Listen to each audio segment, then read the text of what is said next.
मस्तक पर चढ़ाया और संपूर्ण द्वारिका में सब जगह उसका सिंचन किया है जल का। इसके बाद सुदामा को स्नान करवाकर उनका पूजन किया गया है। फिर भोजन का समय आ गया। भगवान की सब रानियां हैं, पटरानियां एक साथ थाल सजा करके वहां पर आई महाराज। अब सब रानियों को लाइन लगाए यहाँ पर देखा सुदामा जी ने। तो सुदामा जी बोले, अरे भैया इतने दिन में थोड़ी रहूंगा, मैं इतना थोड़ी खाऊंगा बोले। तो कहते हैं 16,000 रानियों थोड़ा थोड़ा एक एक थाल में डाला प्रसाद, और उसी प्रसाद को सुदामा जी ने लिया है, भोजन किया। और सबका भगवान ने प्रसाद लेकर के सुदामा जी आदेश दिया अपने थालों में थोड़ा थोड़ा। अब सुदामा जी को पलंग पर भगवान ने बैठा दिया और उनसे पास साथ करके भगवान चिपक करके बैठ गए और सुदामा से पूछा कि अरे भाई तुम्हारी गृहस्थी कैसी है, भाभी कैसी है, बच्चे कैसे हैं, समाचार पूछने लगे भगवान अपने। अरे सुदामा जी आपका विवाह हुआ या नहीं हुआ बताओ तो सही बोले। तो सुदामा जी बोले हाँ विवाह तो मेरे भी हुआ। बोले तुम आपने जब विवाह हुआ तो मेरे को बुलाया नहीं बोले। सुदामा जी कहते हैं बोले तूने मेरे को नहीं बुलाया तो मैं तेरे को कैसे बुलाऊं? तूने तो बहुत शादियां कर ली बोले, लेकिन एक निमंत्रण पत्रिका मेरे पास में एक भी नहीं आई। तो इस प्रकार सुदामा ने अब सुदामा जी के पास में भगवान खिसक रहे हैं। भगवान को तो मालूम था कि खाक में चावल दबे हुए हैं, लेकिन सुदामा जी के मन में संकोच था कि मैं इनको चावल है वो कैसे खिलाऊं। अरे ये द्वारिका का राजा धीराज महाराज मेरे चावल कैसे खाएगा। सुदामा जी संकोच में पड़ गए, भगवान को चावल कैसे खिलाऊं। इधर भगवान ने सोचा कि मेरे सखा सुदामा अपरिग्रही है, निष्काम है, किंतु मेरी भाभी है वो तो बड़ी प्रेम से भेंट भेजी होगी कुछ न कुछ मेरे लिए। तो सुदामा जी से भगवान कह रहे हैं कि कुछ भाभी हमको दियो, सो तुम काहे न देत, और चापी गांठड़ी काख में रहे कहो कहिए। अरे सुदामा जी मेरी भाभी है वो सुशीला बड़ी महाराज, उसने मेरे लिए कुछ तो भेजा ही होगा, आप छुपा रहे हो बोले। सुदामा जी बोले नहीं नहीं नहीं, और वो ऐसे महाराज ज्यादा सिकुड़ करके बैठ गए। सुदामा जी बोले नहीं नहीं नहीं कुछ नहीं भेजा। अब महाराज उनका सुदामा जी का मुख बेचारा उतर गया लज्जा से। तभी रुक्मणी जी वहां पर आ गई। रुक्मणी जी बोली अजी महाराज आपको रोज खाने ही खाने की लगी रहती है महाराज, कोई बेचारा ब्राह्मण इतनी दूर से चला कर आया है, इसको कोई देना चाहिए, लेकिन आपको तो खाना ही खाना चाहिए महाराज। अरे आपको शर्म नहीं आ रही, बार बार आप ब्राह्मण से मांग रहे हो। अब जब रुक्मणी जी महाराज बीच में बोली तो भगवान बोले देख तुम हमारी बातों में टांग मत अड़ाओ बोले, हम दोनों मित्र हैं, फ्रेंड हैं, बचपन के साथी हम, तुमको बीच में नहीं बोलना चाहिए। तो रुक्मणी जी बोली न्याय की बात तो कहनी पड़ती है, अरे लेना ही सीखे हो कुछ देना ही सीखे हो। तो भगवान बोले जी हाँ आपके बाप ने भी हमको कुछ बहुत ज्यादा ही दिया था। अब जो ही रुक्मणी जी के बाप का नाम लिया तो महाराज तुरंत उठी रुक्मणी जी, बोले अरे महाराज बाप का नाम कैसे ले रहे हो आप बोले। तो भगवान बोले जी देखो जब लोग बेटी देते हैं तो महाराज दहेज भी देते हैं, सोना चांदी न जाने क्या क्या देते हैं, लेकिन तेरा बाप है ना मेरे तो तेरे को भगा करके लाया था बोले, वो झट पर जबरदस्ती बिठा कर लाया था, कुछ भी नहीं मिला बोले। तो रुक्मणी जी बोले देखो जी आप हमारे माँ बाप तक पहुंच गई है, गलत बात है। बोले चलो मेरे बाप ने तो कुछ नहीं दिया, लेकिन मेरी ननद जब सुभद्रा के साथ अर्जुन भगा करके ले गया था तब आपने क्या दिया था। सुभद्रा को भी अर्जुन भगा करके ले गया था ना, तो आपने उसको क्या दिया था। इस प्रकार दोनों आपस में बातचीत हो रही है। रुक्मणी सबसाती बोली अब महाराज बातों में तो आपसे कौन जीते, ले लो जेठ जी का नंगा झाड़ा, अब क्या देर लगी, भगवान ने हाथ बढ़ा करके खाक में दबी हुई पोटली सुदामा के भगवान ने खींच ली और गला सड़ा, कपड़ा फट गया, चावल बिखर गए और सुदामा ने सुदामा की दरिद्रता की कथा भगवान ने कह दी। भगवान ने सुना दी।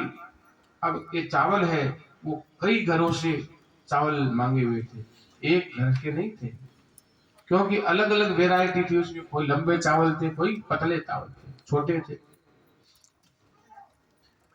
तो उन चावलों को देख करके सुदामा जी की पत्नी बड़ी होशियार थी। जो चावल को भगवान ने देखा तो भगवान ने सोचा कि अरे सुदामा जी के घर में 4 चावल भी नहीं है बोले भेंट चढ़ाने के लिए।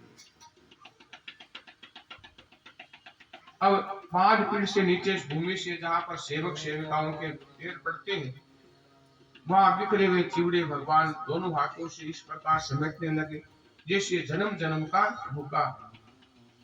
पूरे चिवड़े समेटने के बाद में आज भगवान ने भूख लगी है, एक मुट्ठी भरी और मुख में डाल लिया।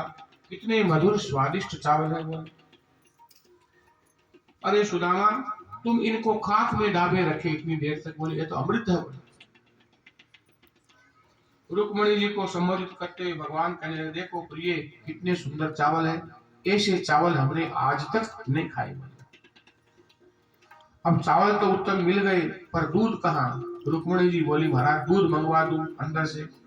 भगवान ने सो ग्रसित होते हुए बोले, देव देवी, दूध कहाँ मिलेगा? मैया यशोदा की जो परम गंगा गाय का दूध था वो अब मिलने वाला नहीं।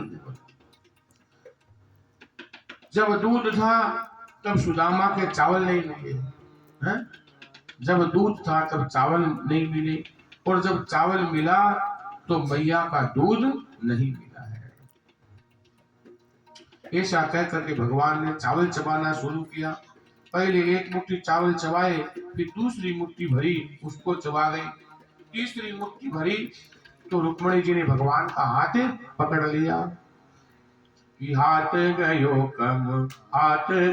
प्रभु को कमला कहे, नाथ कहा तुमने चितधारी।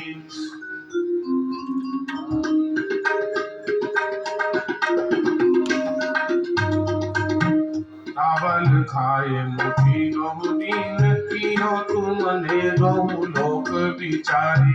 चावल खाए मुठी बहु दीन,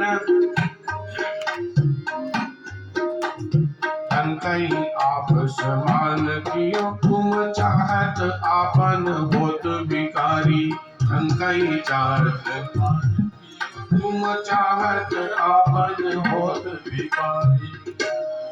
रुक्मणी जी ने कहा, महाराज आपने 2 चावल 2 मुट्ठी खा करके 2 लोग का राज तो इसको दे दिया, अब तीसरी मुट्ठी आप खा जाओगे तो हमको भिखारी थोड़ी बनना है।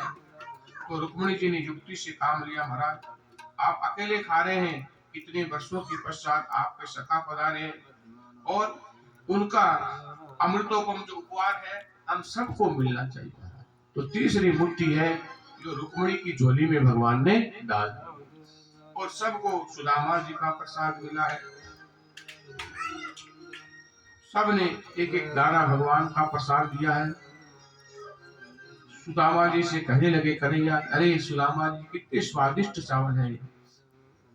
अब भगवान भरी हुई तीसरी मुट्ठी भी उन्होंने दे दिया। सुदामा चरित्र के कोमल कहते हैं सुदामा जी केवल एक रात ही वहां पर रहे, क्योंकि श्री कृष्ण को रानियों ने सुदामा जी को निमंत्रण दिया। सुदामा जी सोचने लगे, अरे बाप रे, इनके अगर इतना रहूंगा तो 16,000 दिन मेरे को यहाँ पर बीत जाएंगे, और उधर बेचारी जो मेरी ब्राह्मणी है उसका क्या होगा मालूम नहीं। तो ये सोच करके कितने दिन में यहाँ नहीं रुकने वाला। भगवान ने सखा समझ करके आतिथ्य का आग्रह करने लगे तो मेरा जीवन यहीं खत्म हो जाएगा। भगवान ने बहुत आग्रह किया कि सुदामा आप रुक जाइए, लेकिन सुदामा जैसे आए थे वैसे ही अपनी फटी धोती और पहन करके चले गए। महारानियों ने सुदामा को प्रणाम किया। श्री कृष्ण चक्र द्वारिका के बाहर तक सुदामा के साथ में आए हैं और उन्हें पहुंचाते हुए अकस्मात देते समय भगवान की आंखों से नेत्रु भय आए और उन्होंने सोचा कि सुदामा को तो मालूम नहीं कितना लिया, कि भाई भगवान जब देता है ना तो मालूम नहीं पड़ता किधर से देता है, और लेता है भगवान तब भी हालत खराब कर देता है। उसी प्रकार तो देनहु तो सो दे चुके, विप्र जानी घात, चलती बेर गोपाल जी, कछु नहीं दीनो भात। सुदामा ने मन में सोचा, अरे कन्हैया ने मेरे को दिया तो कुछ भी, वही फटी धोती माना पहन करके सुदामा चला। अब देखिए एकनाथ की भागवत में एकनाथ जी महाराज ने लिखा है कि जब सुदामा जी को भगवान ने रवाना कर रहे थे तो उसी समय उनके ऊपर सुदामा के ललाट पे लिखा हुआ था श्री क्षय, श्री क्षय। तो ये शब्द भगवान ने पढ़ लिया जब उसको रवाना किया, तिलक किया था।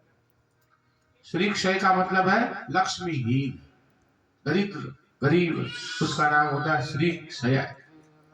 और जब रवाना किया सुदामा को तो भगवान ने क्या करा, उस श्री क्षय को उल्टा कर दिया, मतलब यक्ष श्री कुबेर के समान धनवान सुदामा को बना दिया, उल्टा कर दिया उस शब्द को भगवान।